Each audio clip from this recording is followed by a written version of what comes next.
Hello there, welcome back to another video. Today is a new day, a new dawn, and a new time to start another topic. And now we're going to be talking about integration. So following this video, I'm going to have some more videos about the different types of techniques used for integration. And we're also going to go through some tips and tricks. So today's video is going to be the introduction to integration. Now integration sounds really complicated because how would you take the area under something that's constantly changing? And that has to do with Riemann sums. And once we get through Riemann sums, I'll go through the notation and we can finally figure out what integration really means. So let's get into it. Let's start off with this problem. Find the area under this curve. Well, it says the function is f of x is equal to 2, and we have a point at x is equal to 2. So we need to find this area here between 0 and 2. How are we going to do that? Well, we need to use the typical formula length times breadth is equal to area. And over here, the length is 2 units, and the breadth is also 2 units, which means our area is going to be 4. So far, so good. That wasn't too bad. Now, what if I tell you instead of 2, I want to find the area at 1? Well, again, we need to do length times breadth. So length is 1 times breadth, which is 2, is equal to area. So over here, our area is now 2. Okay, now do you see a pattern? Well, we're always multiplying by 2 here, right? No matter what x value we choose, even if we choose 5, it'll always be 2 times 5, which is our area, right? All we're doing is changing the length. Our breadth remains the same because this function is constant, which means we can make a new function for just the area, right? And that's the general pattern we see here. Well, we know that 2 is always going to be there, and we can plug in any x value and multiply that by 2 to find the area at that given point. So we plugged in 2 first, and we got the area as 4. That's correct. So it works for that value. Then we plugged in 1, and we got 2, and that's the correct area. And then we plugged in 5, and we got 10. And that's also the correct area, which means our general pattern here is 2x. So we can say f of x is equal to 2, but we can also say that capital F of x is equal to 2x. The difference between f of x and capital F of x is that capital F of x describes the area of the function at any x value, right? Whereas this f of x, the small f of x, is just talking about the y value at any x value. I hope that makes sense, and we'll cement that with another example here. Same thing, we want to find the area under this function between 3 and 1. Okay, well, it's the same function, it's 2, so we can apply a general formula here, so it's 2x is equal to area. But the thing is, now I have 3 and I have 1.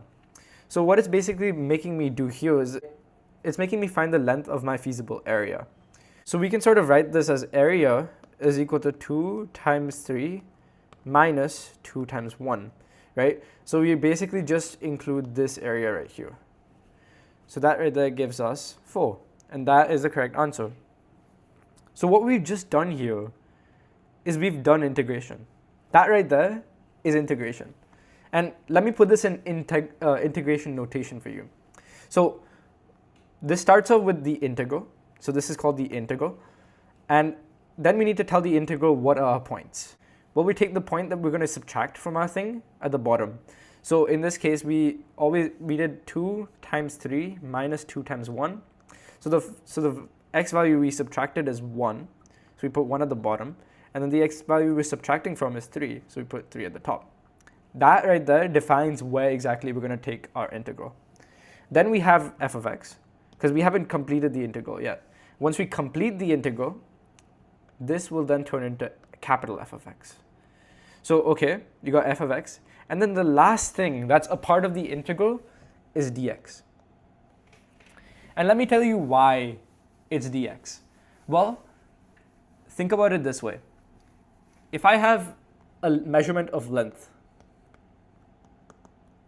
it's measured in centimeters, for example. If I have a measurement of area, it's measured in centimeters squared. If I have a measurement of volume, it's measured in centimeters cubed, right? So what's happening here is we're going from length to area. That's what we're doing. And in order to do that, we need to multiply by some sort of x. And the thing is, the special thing about dx and not just any x is that dx means a very small amount of x. So what it's basically saying is we're taking this area right here and we're splitting it into chunks.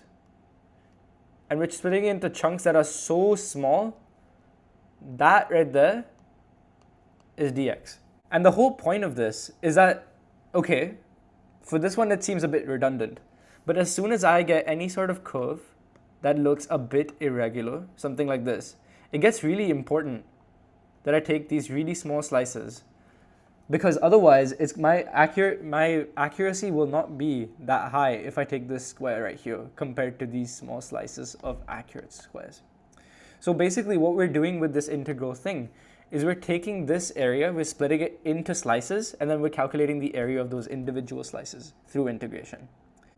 But I'm not just going to show you small squares and say that they work. I'm going to show you why small squares work. Why do dx squares work? And to show you that, I'm going to use a Riemann sum. Now a Riemann sum sounds complicated, but it's actually extremely simple. Let's say I want to find the area of this rectangle here. And okay, we're definitely banning the area formula for a rectangle. Without the area formula, what I can do, and this is called the Riemann sum, is I can take this point here, connect it to the function, and then make a square out of it. Same thing with 4. Take it, make a square out of it, right? Obviously, you can see there's some excess area here that I'm accounting for, which I shouldn't account for. But this way is actually quite effective in recognizing the area of the function. So what I've just done here is I've done a left Riemann sum of this function. So a Riemann sum, to sum up, is just squares that you make, rectangles that you make, connecting the x value, different increments of x values to the function, and just measuring the area of those individual squares. So over here, the size of my square, or my rectangle, but the width of my rectangle actually is 2. But let me show you what happens if I make it 1. So now what I've done is I've changed the width of my little rectangle to 1 instead of 2. And as you can see, the difference is massive, right? You can see that there's a lot of spare space over here in my Riemann sum for 2. But if you look at my sum for 1, it's actually hard to see properly, but there is a little bit of space. But it's getting smaller. So what I can sort of conclude from this is that the smaller I make my square, the more accurate my area gets. And eventually I get to a square the size of dx. And dx is infinitely small.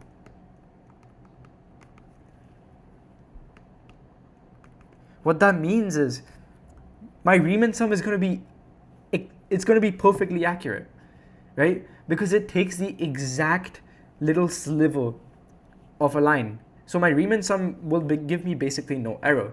That's what an integral is.